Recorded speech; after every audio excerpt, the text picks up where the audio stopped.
il y a une vraie progression, en Russie comme en Ukraine, et même en Pologne, de ce qu'on appelle la foi native slave. En russe, Slavianskaya Rodnaya Viera. C'est également le cas au sein des contingents militaires d'Ukraine et de Russie dans le conflit que nous connaissons.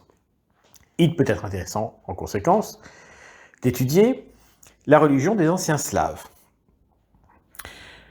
Et c'est ce que je me propose de faire ce soir. D'abord, il y a la question des divinités. Les divinités slaves sont soit natives, héritières évidemment des Indo-Européens, mais propres au monde slave, soit des divinités empruntées à d'autres peuples proches, généralement eux aussi indo-européens.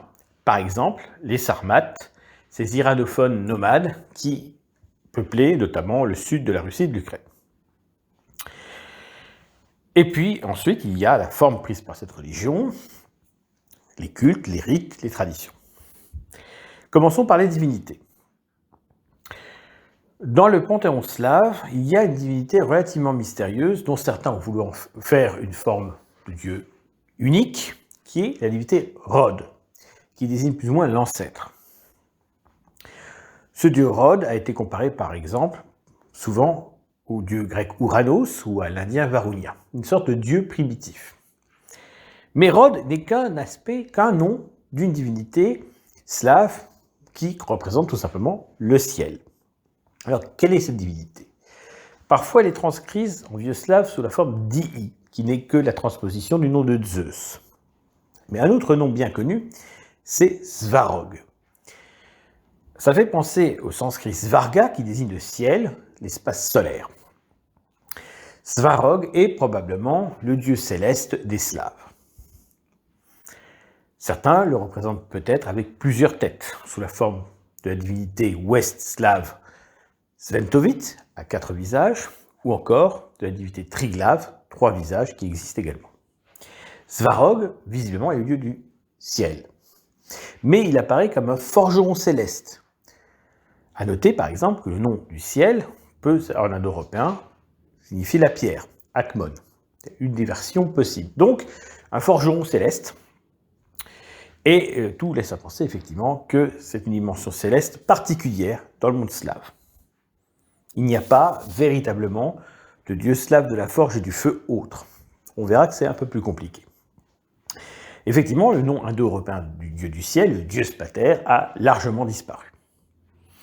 Il survit sous la forme d'Iv, qui désigne une divinité plus ou moins maléfique. Comme chez les Slaves, le nom de Deva, en sanskrit, est devenu le synonyme de démon. Svarog est donc un dieu céleste, assez éloigné des hommes, assez comparable donc à Zeus Jupiter. À une différence près, il n'est pas, à la différence de Zeus et de Jupiter, le dieu de la foudre. Svarog a une importance considérable puisqu'il a un fils qui s'appelle Svarogich, qui veut dire le fils de Svarog, et qui désigne en fait le dieu du feu, qu'on peut appeler également Ogogne, qu'on retrouve dans le sanskrit Agni. Le dieu du feu est donc le fils du dieu du ciel. Et ça renforce l'hypothèse d'un Svarog céleste, puisque par exemple Héphaïstos, le dieu du feu des Grecs, est bien descendant de Zeus.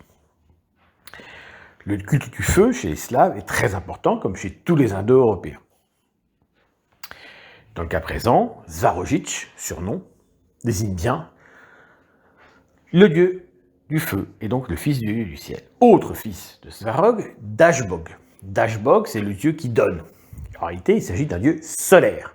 Il est confondu avec une autre divinité, Hors, qui est clairement un emprunt au dieu du soleil des Iraniens, notamment Horsid, qui désignait ce dieu.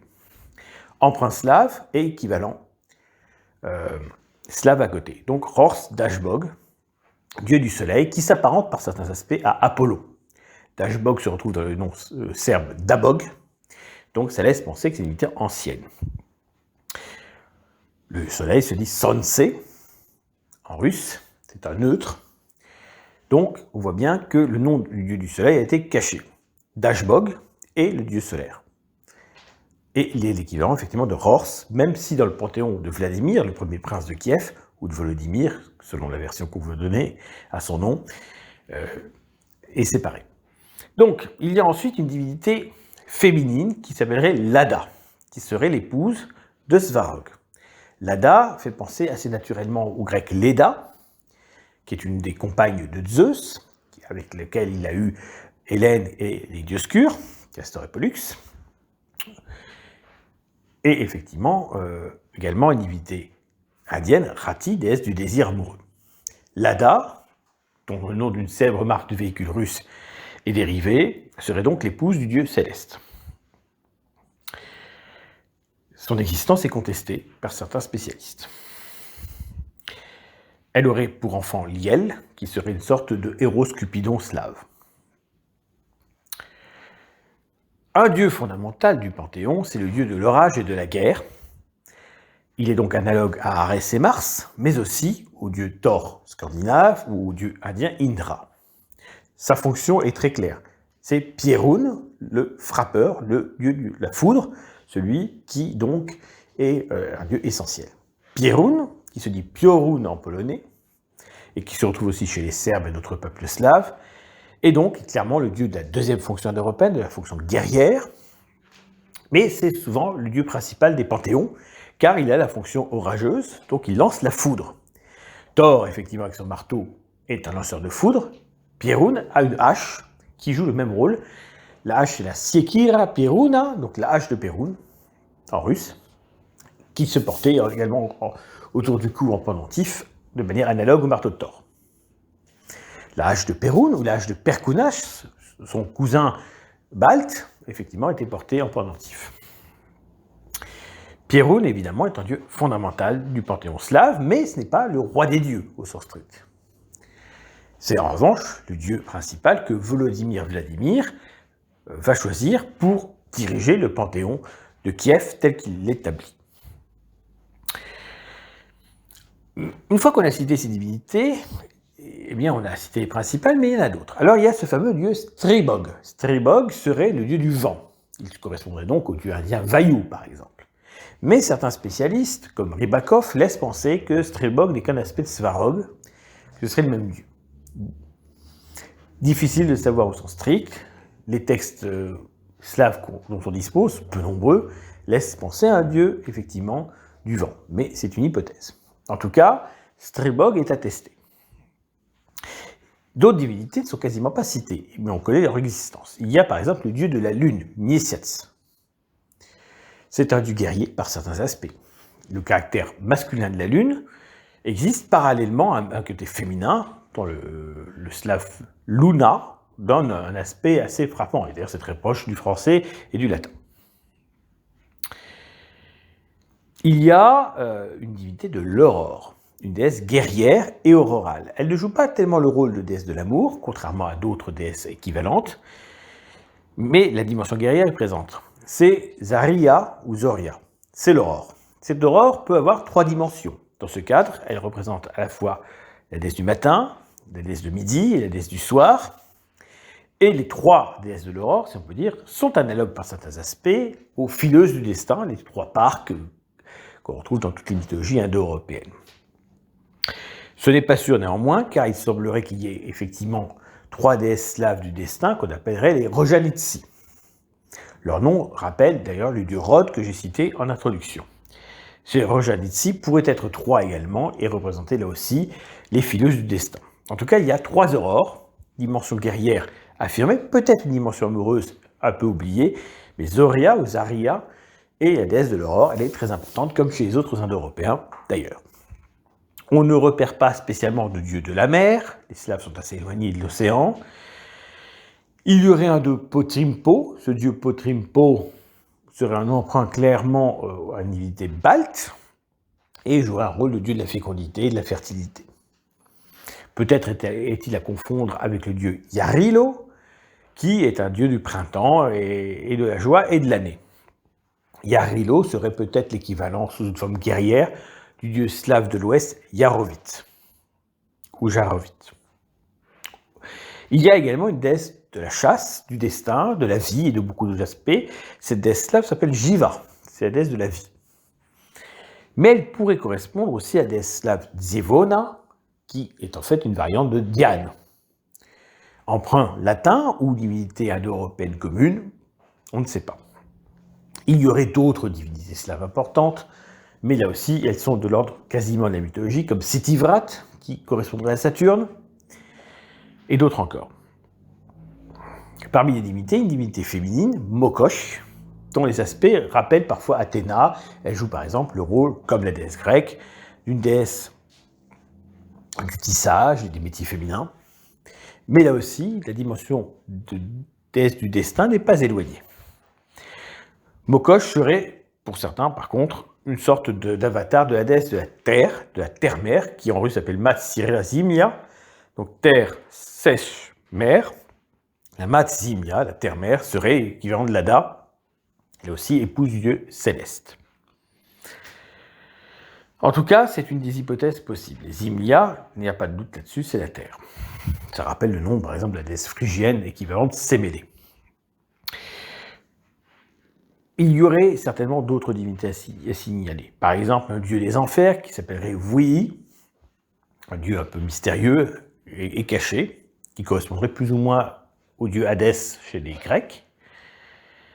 On peut citer éventuellement d'autres hypothèses de divinité, on peut en retrouver d'autres, évidemment, mais ce sont des divinités secondaires. Chez les Slaves de l'Ouest, il y a des divinités qui semblent emprunter, par exemple une divinité troyane, dont on retrouverait en réalité des aspects du simple empereur romain Trajan, Traianus. Possible, après tout. Il y a d'autres mythes slaves, notamment l'idée d'une opposition entre un dieu lumineux et un dieu des ténèbres, entre le Biélobog, le dieu blanc, et le Tchernobog, le dieu noir, qui s'opposeraient dans une mythologie slave dégradée et ancestrale. Il y a également une sorte de dragon ou d'oiseau de feu emprunté aux Iraniens, Simargl, qui correspond effectivement à une divinité donc plus ou moins magique et céleste des Iraniens. L'oiseau de feu serait emprunté à cela. L'oiseau de feu, évidemment, est bien connu dans la tradition slave. Il ressemble au phénix. Ça doit venir d'un mythe indo-européen commun. Et évidemment, donc, il y a une multitude de petites divinités probables. Gabia, qui serait déesse du foyer, empruntée au Balte, là aussi. Un exemple parmi d'autres. Je cite de mémoire, évidemment, sans note. Donc, on retrouve toutes ces divinités. Et puis, enfin, une divinité que j'ai oubliée, qui est importante, c'est le dieu des troupeaux, mais qui est aussi sans doute le dieu de la sagesse, le dieu du commerce, probablement le messager des dieux, qui, dans certains mythes, est un voleur de troupeaux, mais ça rappelle Hermès chez les Grecs, qui vole des troupeaux au début de sa carrière de dieu. C'est Volos, ou Vélès. Certains veulent y voir un dieu des âmes, peut-être y a-t-il un jeu de mots, car c'est certainement aussi le conducteur de l'âme des morts, comme Hermès, Pan et les divinités équivalentes. Volos serait une sorte de Mercure, tout simplement slave, et certains vikings l'auraient associé à Odin d'ailleurs. En fait, Pirun serait donc l'équivalent de Thor, et Volos serait l'équivalent d'Odin. Ce qui est sûr, c'est que ces deux divinités étaient très fortement honorées dans l'ensemble du monde slave, y compris chez les Slaves du Sud et autres. Donc Pirun, qui serait donc un dieu céleste malgré tout, de l'orage, et Volos qui serait plus terrestre, plus chtonien, plus lié au sol. Les Slaves modernes les ont conservés sous le nom de Saint Élie et de Saint Basile ou Vassili. Déformation, dans ce dernier cas, du dieu Volos pour l'associer symboliquement. Pirun, Volos. Alors Volos aurait été combattu par Pirun dans certains mythes, mais c'est une surinterprétation, je pense. Il y a un autre être nocif, un serpent, qui s'appelle le Zmia, ça veut bien dire le serpent, et ce Zmia est l'ennemi du dieu Pirun. On retrouve là encore la mythologie indo-européenne classique, le combat entre le dieu de l'orage et le serpent destructeur. Ce serpent est parfois confondu par certains analystes avec le dieu Volos, mais ça me paraît douteux car le culte de ces deux dieux est généralement associé. On peut aussi associer Volos à la figure de Loki, qui est un dieu un peu complexe. Tout cela est difficile à analyser, mais Volos est effectivement une divinité importante de ce panthéon slave originel. Et de ce panthéon slave médiéval, même avant la christianisation. Pourquoi j'ai parlé d'influence slave et par ailleurs iranienne? J'ai pris quelques exemples tout à l'heure. Donc, le Simargl, cet oiseau de feu, cette créature mythologique, est clairement d'emprunt iranien. La divinité du soleil, Rors, est dans l'ancien emprunt pur des peuples iraniens. Et il y a le mot Mir. Alors, le Mir, qu'est-ce que c'est que ça? En russe, Mir veut dire énormément de choses. Ça désigne d'abord une conception agricole spécifique, mais ça n'est pas lié. Ça veut dire le monde, et ça veut dire la paix. Exemple, un roman célèbre, Guerre et paix, de Tolstoï, ça se dit Mir et Vaina. La paix et la guerre, d'ailleurs, traduit en français à l'envers. La paix et le monde. Et bien tout cela, ça désigne une figure iranienne très importante, qui est le dieu Mitra, dont la forme iranienne médiévale était l'ordre de Mer ou Mir. On comprend bien de quoi il s'agit dans cet exemple, tout simplement Mitra, mais dont l'aspect divin a été oublié. Alors, quelle est la pratique cultuelle? Est-ce qu'il y a des temples? Est-ce qu'il y a des sanctuaires? Est-ce qu'il y a des prêtres chez les Slaves, comme chez les autres Indo-Européens? Tout porte à croire que oui, mais voyons voir. Alors d'abord, il n'y a pas de temple fermé. On n'honore pas les dieux slaves dans un temple couvert. Qui couvre ces sanctuaires? Les Celtes, les Germains, on parle des Hophars. Les Hophars, ce sont les temples en bois. Les Grecs, évidemment les Romains, ont les temples en marbre et en pierre. Chez les Slaves, il n'y a pas de temple. Ou en tout cas, pas précisément. Il y a par contre des sanctuaires qu'on appelle les Ram, qui correspondent donc à un espace sacré. Les dieux sont représentés sous la forme non pas de statues de pierre, mais de formes en bois, c'est-à-dire concrètement des bâtons de bois, même chose d'ailleurs probablement chez les Baltes, avec donc les figures des dieux qui sont gravées dessus. Ça paraît effectivement moins grandiose que les statues des Grecs, de Phidias et autres, mais nous sommes dans une société du bois, nous ne sommes pas dans une société de la pierre, et donc voilà comment les dieux sont représentés, parfois de manière très belle, avec des peintures et autres, mais sous forme de piliers. C'est comme ça, en tout cas, chez les Slaves, comme chez les Baltes. Et il est possible que c'était comme ça au départ chez les Indo-Européens. En tout cas, il n'y a pas de temple au sens strict, mais il y a des sanctuaires, des espaces sacrés. Il y a des prêtres. Alors ces prêtres, on les connaît sous le nom de Volhrvui. Les Volhrvui sont des prêtres dédiés notamment au culte du dieu Volos, que j'ai évoqué tout à l'heure, mais qui en réalité sont des prêtres de manière générale, qui ont une fonction équivalente à peu près aux druides. On pourrait les qualifier de druides slaves, tout simplement. Ils sont, au Moyen-Âge, appelés des devins ou des mages. Le mage étant un prêtre iranien, l'idée n'est pas absurde. Donc ces Volhrvui sont des prêtres qui, évidemment, sont les gardiens des traditions, des rites, et qui lient le peuple aux dieux.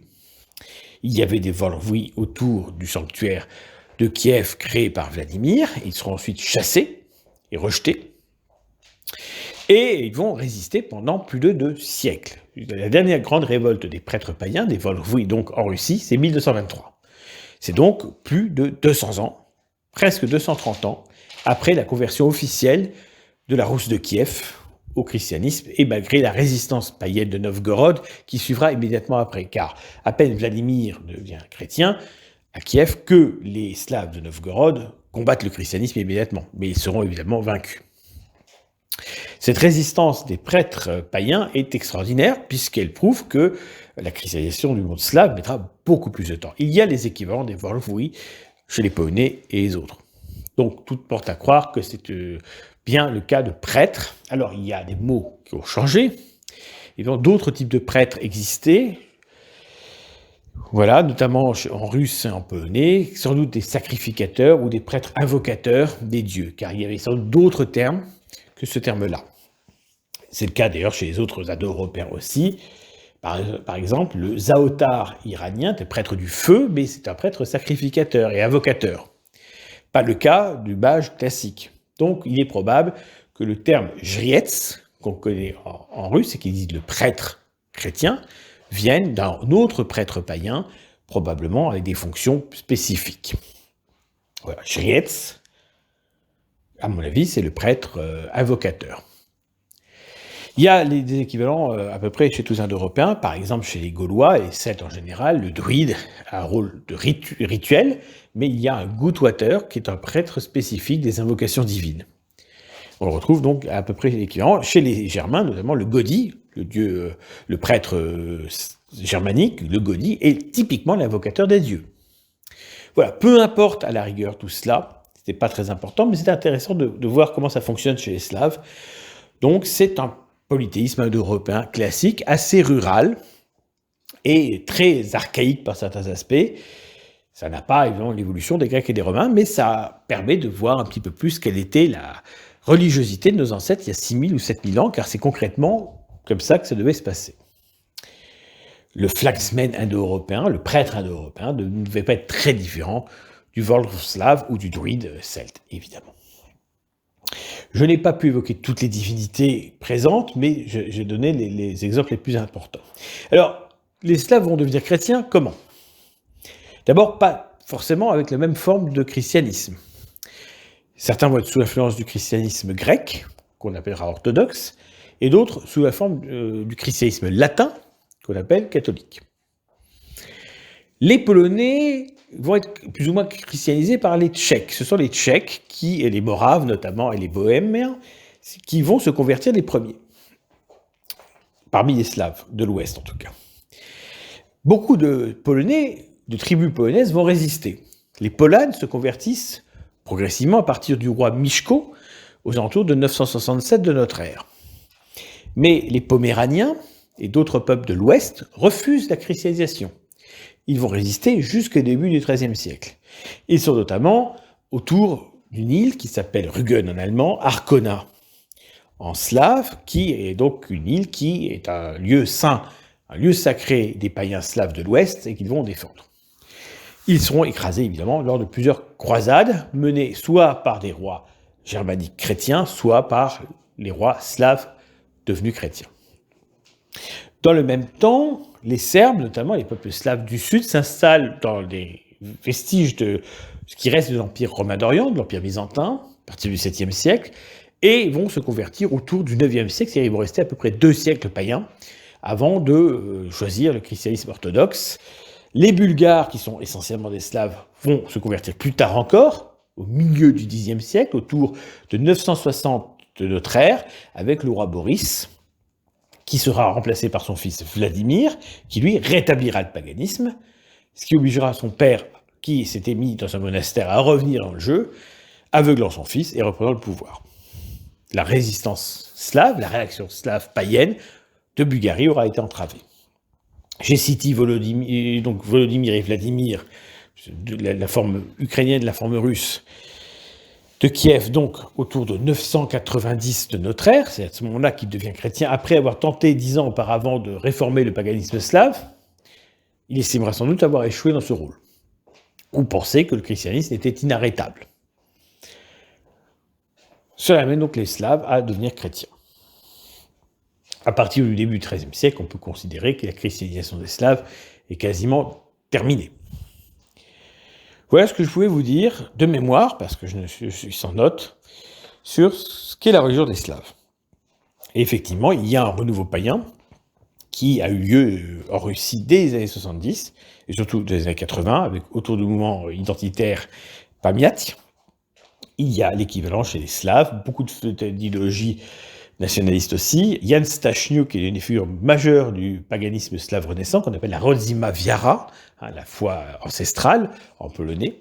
La Rina Vira en tchèque, c'est la même chose, mais il n'y a pas de figure importante qu'on puisse identifier. Donc le renouveau païen slave, aujourd'hui concerne essentiellement l'Ukraine et la Russie, ainsi que la Pologne. De nombreux mouvements païens en Pologne ont émergé ces dernières années. C'est plus faible en Tchéquie. Quant au reste du monde, slave, c'est beaucoup plus compliqué. Pas grand-chose d'identifiable en Biélorussie, il y a des choses, mais c'est assez faible. Rien d'évident en Bulgarie. Certains groupes en Croatie, Slovaquie, Slovénie et Serbie semblent se revendiquer de la foi slave, mais ils sont très peu connus. C'est souvent autour de groupes musicaux. Le groupe musical emblématique de la Renaissance slave païenne, c'est le groupe de métal folklorique russe Arkona, avec sa chanteuse Masha Skrim, ou Masha Aripova, de son vrai nom, qui donc est le groupe emblématique. Il y a d'autres groupes slaves païens, par exemple les anciens prêtres, les Ancestral Volhvs, ça se prononce comme ça se prononce. Hein. Je parlais donc des Volhvi tout à l'heure en slave au pluriel, c'est cela. Il y a d'autres groupes, évidemment, et parfois aussi des groupes plus radicaux qui utilisent donc la thématique païenne. Je vais penser notamment au groupe H de Perun, Sekira Peruna, c'est le groupe également Grai, c'est un groupe russe de musique païenne slave. Il y en a encore d'autres. Donc, c'est en train de monter en gamme. La musique est un vecteur, effectivement, de paganisme. C'est le cas, par exemple, notamment chez les Serbes. Donc, tout cela est relativement balbutiant. La Pologne va construire un temple païen à Wrocław pour les communautés slaves, donc c'est quand même pas rien. Et il y a plusieurs temples en Russie qui ont déjà été construits, et en Ukraine également. Chose un peu étonnante aussi, il y a un mouvement en Ukraine un peu bizarre, qui fait la synthèse entre les dieux romains et les dieux slaves. C'est très étrange. Cela les amène à honorer un Jupiter Perunius, c'est-à-dire une synthèse de Jupiter, donc de Zeus, forme latine, et du dieu Perun, un Jupiter Perunius, chose étrange. Évidemment, c'est la fonction orageuse qu'ils retiennent et qui les amène à comparer Jupiter à Perun, alors que Perun serait beaucoup plus proche en réalité du dieu Mars. Mais à Rome, le dieu Mars a perdu depuis longtemps sa fonction orageuse. J'en ai déjà longuement parlé. C'est un des thèmes favoris chez moi. Donc voilà, j'ai essayé d'être exhaustif. J'ai certainement oublié des choses et on pourra me faire des remarques à ce sujet, mais j'ai essayé d'être le plus complet possible. Allez, dernière figure que j'ai oublié de citer, la déesse de l'hiver, Mariena ou Moriena, qui serait Marzana, chez certains Slaves de l'Ouest, qui est donc une déesse de l'hiver, et qui est mal vue dans le monde slave. C'est une déesse un petit peu destructrice. Le dieu de l'orage Perun lui est régulièrement opposé. Peut-être se confond-elle avec cette sorte de divinité malfaisante, une sorte d'ogresse dévorant les enfants, qu'on appelle la Baba Yaga. La Baba Yaga, effectivement, fait partie du folklore slave, mais là aussi, comme peut-être par exemple la Lamia de la Grèce médiévale, il s'agit d'une déformation d'une divinité païenne ancestrale. Baba Yaga étant peut-être simplement la terre-mère, par exemple, ou une divinité analogue. Il y a enfin, je peux en parler, toutes sortes de petites divinités de la maison, dont nous avons une image un peu déformée aujourd'hui, et qui s'apparentent à ce que pouvaient connaître les Grecs et les Romains il y a longtemps, des divinités des campagnes, des petites divinités malicieuses, par exemple Domovoy, le Domovoy étant une sorte de gardien d'esprit de la maison, Dom, la maison, le Léchi, qui est une divinité qui traîne dans les champs, je crois notamment, et alors il y a aussi des sortes de sirènes slaves, donc des jeunes femmes, qui attirent les hommes dans leurs bras pour les noyer et pour les tuer. Dans le monde slave, on les appelle les Rusalki. Elles ont pour équivalence certainement les sirènes et autres mythes analogues de la tradition indo-européenne qu'on retrouve chez les voisins. Voilà, ça existe un peu partout, et donc les Rusalki sont une des figures de la mythologie slave. Alors, je pourrais conclure sur une autre figure importante, ce qu'on appelle le Oupir, qu'on connaît plutôt sous le nom de vampire, et qui est quelque chose qui existe chez les Slaves et qui n'existait pas chez les autres Indo-Européens au sens strict. Alors, l'équivalent grec serait les striges. Il s'agit donc, en réalité, généralement de femmes, à l'origine, qui seraient mortes de manière brutale, et qui donc reviendraient du monde des morts parce qu'elles n'auraient pas reçu la sépulture appropriée pour leur corps, et donc elles boiraient le sang des vivants. Ces vampires, effectivement, sont peut-être nés d'une mythologie authentique, de gens dont on pensait qu'ils étaient morts et qui étaient ranimés. Ça correspond dans le monde européen et dans le monde slave à l'équivalent de ce qu'on appelle par exemple des zombies dans le monde des Antilles et autres. En tout cas, des non-morts. Le mythe du vampire, évidemment, va être totalement transfiguré par Bram Stoker, personnage de Dracula, qui lui est un Roumain, donc n'est pas un Slave. Mais voilà, c'est effectivement le Oupir, ou vampire, c'est quelque chose qui vient de la mythologie slave. On n'a pas d'équivalence celtique, germanique ou autre. Il y a des êtres démoniaques dans des traditions d'Europe centrale, chez les Magyars également et d'autres. Aussi chez les Finno-Ougriens. C'est peut-être de là que vient l'influence. En tout cas, voilà, c'est assez intéressant de le souligner. Ce monde slave païen, évidemment, est tout à fait conforme au reste de l'Europe. Simplement, c'est la civilisation du bois, comme les Celtes et les Germains. Ce n'est pas la civilisation de la pierre. Mais il faut voir que ce monde slave était ouvert sur ses voisins. Il y a des influences grecques, il y a des influences donc baltes, finno-ougriennes et iraniennes notamment. On ne notera pas d'influence tatare ou de l'Asie centrale, je le précise à toute fin utile. Voilà ce que je voulais vous dire sur les Slaves. Je pense avoir déjà fait un audio sur le sujet à l'époque, mais on le revoit toujours sous un angle différent au fur et à mesure des lectures et des influences.